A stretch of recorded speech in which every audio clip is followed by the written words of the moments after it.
The skies over Valier Prime were never quiet.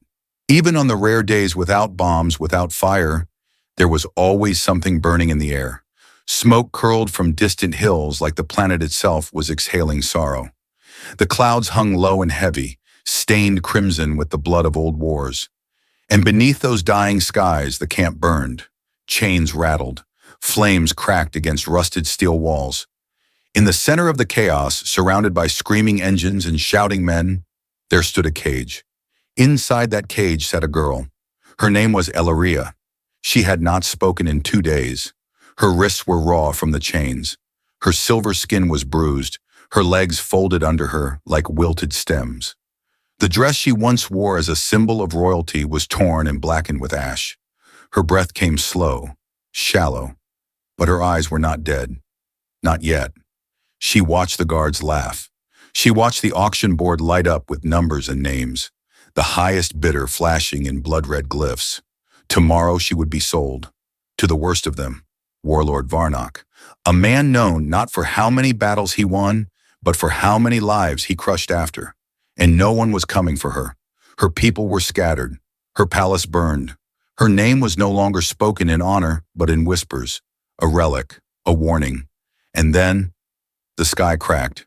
It was not thunder. It was something sharper. A single black streak cut through the red clouds like a blade. Fast, silent, not one of theirs. Not anything from this world. A ship. It dropped from the sky like a hunter's spear. A second later, it slammed into the eastern wall of the camp. Fire erupted. Guards screamed. Metal twisted and sang. Then, silence. Just for a breath. Out of the smoke walked a figure. Tall, human, helmeted. His coat was torn from the landing. His boots scorched the ground. He moved with purpose, like someone who had nothing left to fear, or nothing left to lose. He held a rifle that glowed with heat. The barrel smoked. He did not say a word. And when the first guard charged him, he fired. One shot, then another. 3 bodies fell before the 4th one could even draw his blade. Alarms screamed across the camp. Sirens howled. Drones spun overhead trying to lock on to him. But he kept walking. Straight toward the cages, toward her. Elaria did not speak. She only stared as he approached. He looked at her just for a moment, then raised his rifle again and blasted the lock. The door fell open. The chain slipped from her wrists. He stepped inside, knelt down, and spoke only 2 words. "Come on." She wanted to ask who he was, why he was here, why he cared, but her voice had no strength left.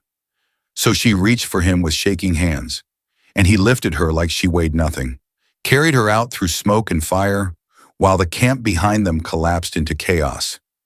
His ship was already rising as they escaped. Inside, curled against his chest, her voice finally returned. "Why?" she whispered. The man looked down at her. "Because no one else did," he said. The sky had gone quiet by the time they reached the canyon. Kyle's ship nestled between jagged rock spires, its black hull almost invisible beneath layers of dust and shadow. The engines hissed softly as they cooled. Inside, the temperature adjusted, the lights dimmed, and the walls sealed shut against the world outside. In the silence, only her breathing could be heard. Elaria lay on the padded bed inside the med bay, wrapped in a clean thermal blanket. Her body was still trembling, but no longer from fear, just exhaustion. Her wounds had been cleaned. The bruises on her arms had faded to pale shadows.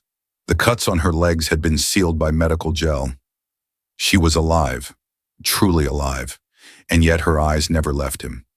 Kyle moved with the kind of quiet that came from years of hiding emotion behind duty.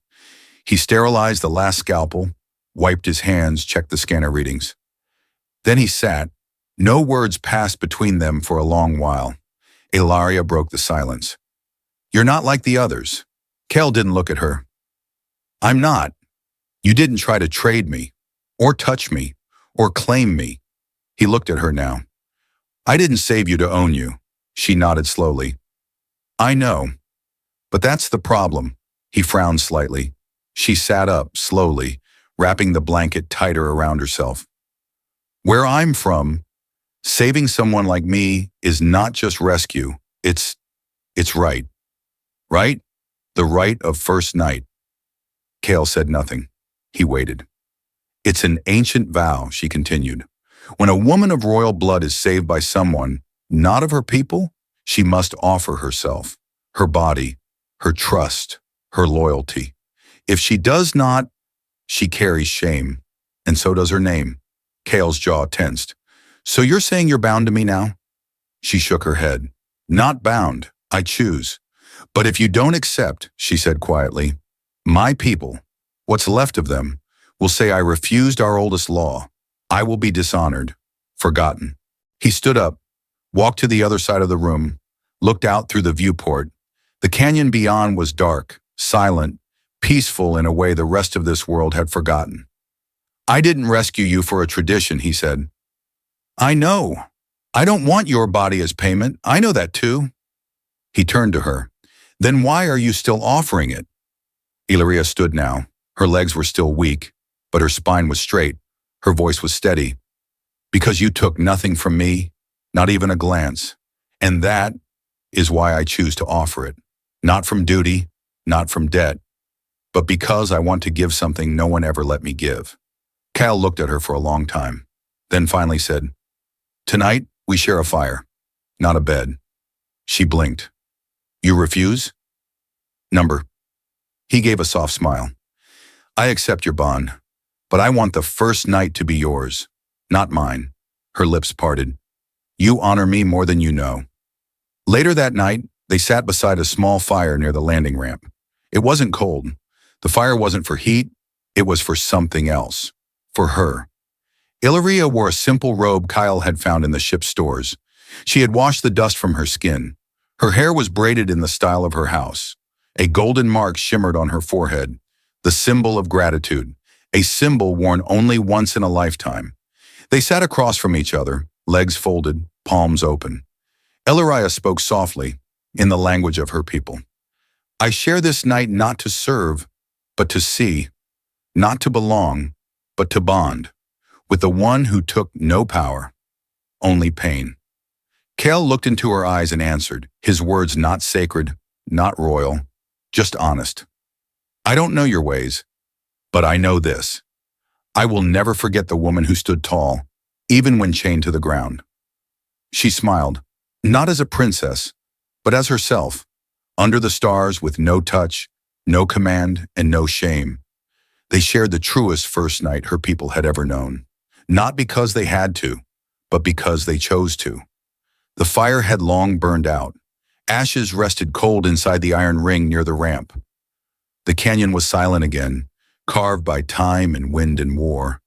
But in this hour, it felt untouched, like it was holding its breath. Inside the ship, everything was still. Illyria sat alone, wrapped in a fresh robe, her silver hair damp from the ship's washroom, falling down her back in loose waves. She stood in front of the small mirror, her fingers tracing the golden symbol still faintly glowing on her forehead. It shimmered gently in the low light. That mark on her homeworld was sacred.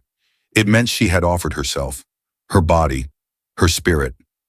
But she had not been touched, and somehow, that shook her more than if he had taken her. She turned away from the mirror, her bare feet silent on the floor as she walked toward the ship's main chamber.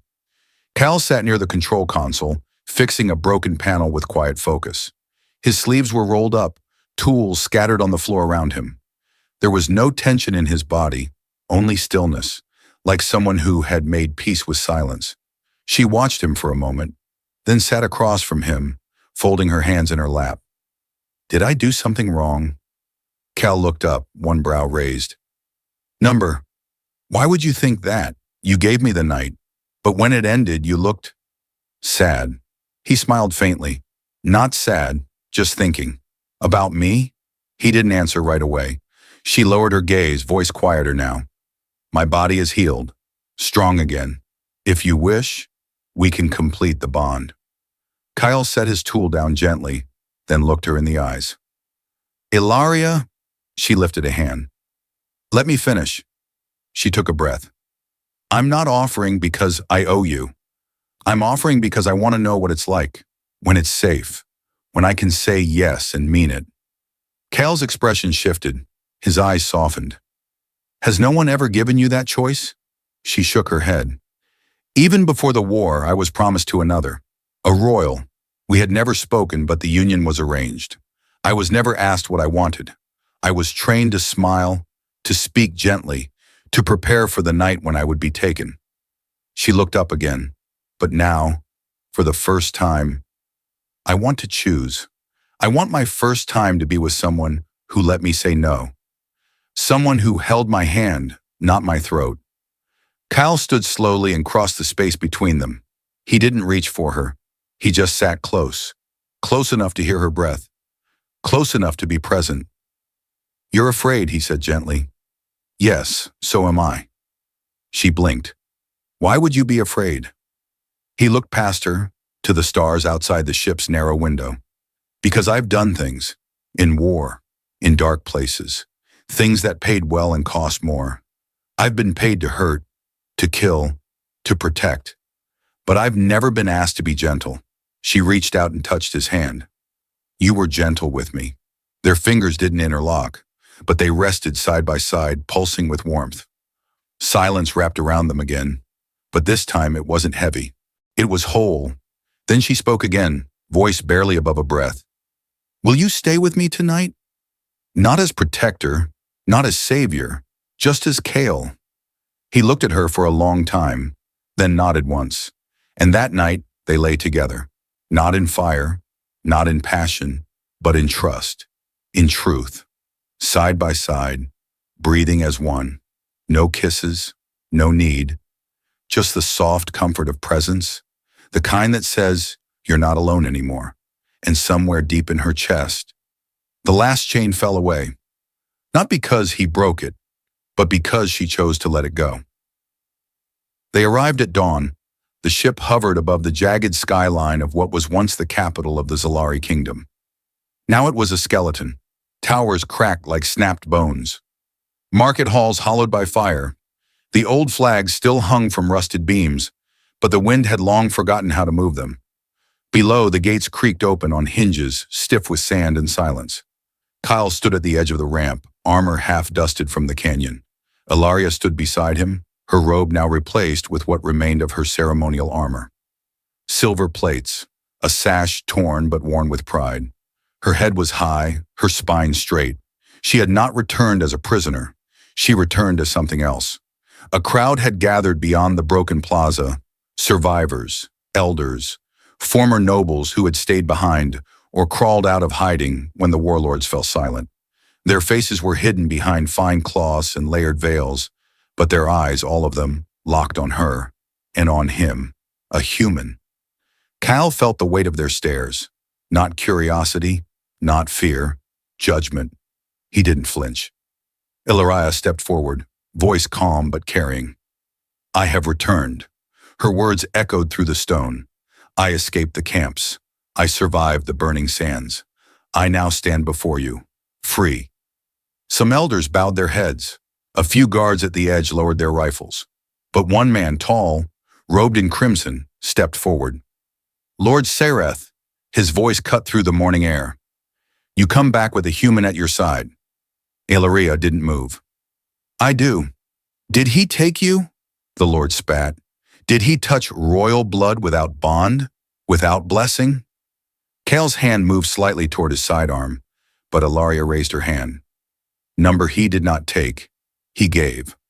My honor is not broken, it is reborn, the crowd murmured. Tension rippled. You speak of him like an equal, Sereth hissed. He is not Zalari. He is not even of this world. He is more noble than any of you who fled while I was chained, she replied. The silence that followed was thick enough to choke the wind. Then an elder woman, her voice lined with years, stepped from the crowd. Then prove it. Let him stand the trial. Ilaria's face went still. The Catherine path, the elder said. Gasps echoed. Kyle leaned closer. What's the Catherine path? Ilaria didn't meet his gaze. It's a ritual, a trial walked only by blood-sworn warriors. He nodded slowly. What kind of trial? Pain, fire, memory. You walk barefoot through stones heated by the breath of the suns. You face your worst fears under the eyes of those who judge. If you fall, you are cast out forever. Cal looked at her then. Do you want me to do this? She didn't answer immediately.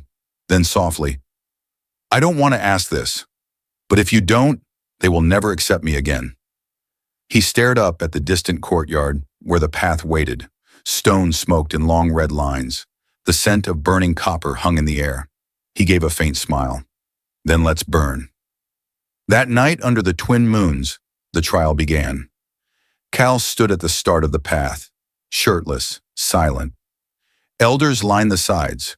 Nobles watched from high balconies. The air was thick with heat, and the stones ahead shimmered like molten stars. Elaria stood at the end, watching, heart racing. Cal stepped forward. The first stone stung, the next burned. Every step further brought a new wave of pain. Skin blistered. Blood rose beneath the surface. His breath caught, but he did not stop. The heat unlocked memories. His first kill. The scream of a brother in arms. A field soaked with blood on Earth's outer moons. But past them all, he saw her, standing tall, unblinking, waiting. He kept going. At the final stretch, his legs buckled. He fell to one knee. Silence swept the plaza. But then, he stood again and took the last step. The courtyard held its breath. Then, one by one, the nobles began to kneel, not for him, but for the bond they could no longer deny. Ilaria ran to him, wrapped a silver-lined robe over his burned shoulders. You did it, she whispered. Cal smiled through the pain. Told you, I don't quit. That night, the city of Ash lit up for the first time in years. Fires burned in celebration, music returned to broken streets, and the name Ilaria was no longer spoken in pity. It was spoken in hope. But far above, in a tower untouched by joy, shadows gathered. They watched the fire. They saw the human at her side. And they whispered, he cannot be allowed to stay, and by morning, he must not be allowed to live. Night fell over Atheris like a velvet curtain soaked in ash. The celebration had burned bright. Music echoed in the stone corridors. Wine flowed, and voices rose in laughter for the first time in years. But beneath the warmth, the city still carried old scars. Some of them walked, some of them plotted. Cal did not sleep in the royal guest chamber. He chose the floor mat in a quiet corner near the window. He preferred the cold stone, the creak of old walls, the feeling of ground beneath him. Beds felt too soft, too trusting, and tonight something deep in his bones told him not to trust the quiet. He closed his eyes, but he did not sleep. Minutes passed. Then a shadow moved, silent, precise. Cal opened his eyes just as a blade dropped from above. He rolled. The knife sliced through the mat where his chest had been. He kicked up hard, catching the attacker's wrist, twisting. Bone cracked. Another figure lunged from the dark. Cal ducked, grabbing the edge of the table and flipping it toward the second strike. Wood splintered. The attacker fell back. The fight was fast and ugly. One tried to stab from behind. Cal slammed him into the wall. The second pulled a curved blade laced with green oil. Poison. Cal took the slice across his arm, hissed, then slammed his elbow into the attacker's throat. They both dropped, one unconscious, one gasping. The door burst open. Guards poured in, blades drawn too late. Kyle stood over the bodies, blood dripping from his arm. He said nothing. Elaria arrived seconds later, breath caught in her throat. She saw the blood, the blades, the still-moving shadows on the floor. Who did this? She whispered. Cal wiped his hand against his sleeve. Someone who doesn't like humans, walking through royal fire. One of the guards rolled over the attacker's robe. Tattoo, a noble crest. Elaria knelt, her voice cold. Who sent you? The man coughed, lips bruised, then smiled. He's changing you. That's why he has to die. At sunrise, the palace hall filled with firelight and silence. The circle of nobles stood in their silver robes, faces drawn tight. Kyle stood behind Ilaria, arm bandaged, eyes sharp. She stepped forward and held up the curved blade used in the attack. Someone tried to kill my protector in the night. One noble spoke calmly. We will punish them. Number. She stepped forward. You will listen. The room stilled. I will not let fear rule this city again. I will not let hate wear the mask of tradition. She turned to Kale and took his hand, raised it for all to see. I was born royal, but I was saved by someone with no blood right, no crown. He gave me my life. Now I give him place. Gasps echoed around the room. Kale blinked. What are you doing? Elaria looked at him, eyes calm. You stood through fire. Now kneel for peace. He dropped to one knee, not for submission, but for promise. She placed her hand on his shoulder. By old law and new choice, I name you Shield of the Crown, Protector of the Queen, First of the Human Guard. Some nobles bowed, some turned and left in silence, but none dared speak against it, because outside the walls the city had already chosen. That night Cal stood with Elaria on the palace balcony. You could have died, she whispered. He looked out over the stone roofs. I'd die again if it meant you'd rise. She reached for his hand, not as ruler, not as duty, but as a woman in quiet defiance of every chain once placed on her. He took it, and this time, he did not let go. The skies over Atheris changed overnight.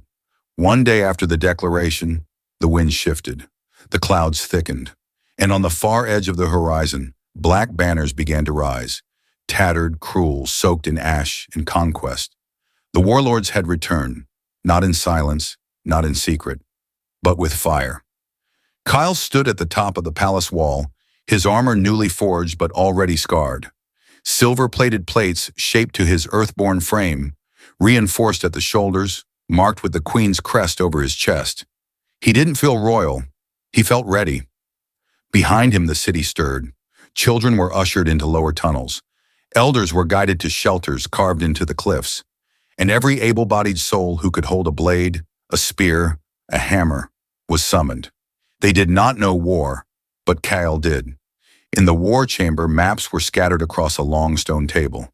Elaria stood at the head, flanked by a mix of generals, guards, and advisors, some still hesitant to take orders from a human, others too afraid to look away from him. Kyle pointed at the outer ridge. This is where they'll strike first. It's exposed, high ground, easy to break morale by opening with fire. We don't have enough soldiers, one general muttered. Then we use the city, Kale said. Choke the streets, collapse narrow alleys, funnel them, trap them, make every wall a blade. What about the airships? Elaria spoke now, her voice clear. We still have the Crown Array, the old defense towers. Most of them are dead, but Cal repaired 2 last night. The same advisor blinked. He what? She looked at Kale. He doesn't sleep when the city is in danger. For days, Kale trained them, not with commands barked from towers, but side by side, in the dust, in the sweat. He showed bakers how to swing with balance, smiths how to turn molten waste into wall-melting traps. He taught them how to move as one, and more than that, he taught them how to believe, not in him, but in each other. The night before the battle, Kyle stood alone at the front gate. The desert stretched out before him like a dark ocean. He didn't flinch. Elaria joined him, stepping beside him, silent at first. You've led armies before, she said. Yes, but this feels different. He turned to her. Because this isn't just about survival. She nodded. They don't just want the throne, they want silence. And yours, he said, because you let a human speak beside you. She smiled faintly, then let them hear us both. At dawn, the sky turned red. The ground shook. Warlord Varnock rode at the head of a sea of war beasts and armored soldiers. Siege towers rolled toward the outer walls. Airships descended in black swarms. From the tower, Elaria raised the ancient crest of the Zalari, and Kale, standing in front of the gates, lifted one hand. The signal. The city answered. Explosives hidden in fallen statues lit up. Alleys sealed shut with crashing stone gates. Enemy lines funneled into killing corridors lined with archers trained just 2 nights ago. Kyle moved with them, never behind, always within reach of danger. He fought like wind over fire, precise, unrelenting. He blocked a blow meant for a young soldier, parried 2 others, and sent a third stumbling with a shield to the throat. Above, enemy ships tried to break the line, but from the rooftop, Elaria activated the rebuilt towers. Lightning burst through the sky. tearing metal apart with ancient fury. Then came the worst. Warlord Varnock broke through the southern gate, towering, snarling, clad in jagged black armor. He marched toward the palace, flanked by elite guards. Kyle ran to meet him. They collided in the central courtyard. Steel rang out. Varnock laughed. "You're just a man, a relic from a weak world. You don't belong in her bed, or her bloodline." Kyle didn't answer. He just fought harder. Each strike dug deep. Each dodge came closer. But he waited, watched. And when Varnock lifted his massive blade high for one final blow, Kale stepped in, close, too close, and drove a broken spear into the warlord's side. The monster fell, and the city roared. After the dust settled, Kale stood at the wall again, blood drying on his armor. He looked down at the people gathering below. They weren't just survivors anymore. They were his. Ilaria walked toward him. He turned, still breathing heavy. "Your throne is safe," he said. She shook her head gently. It was never about the throne. She reached for his hand.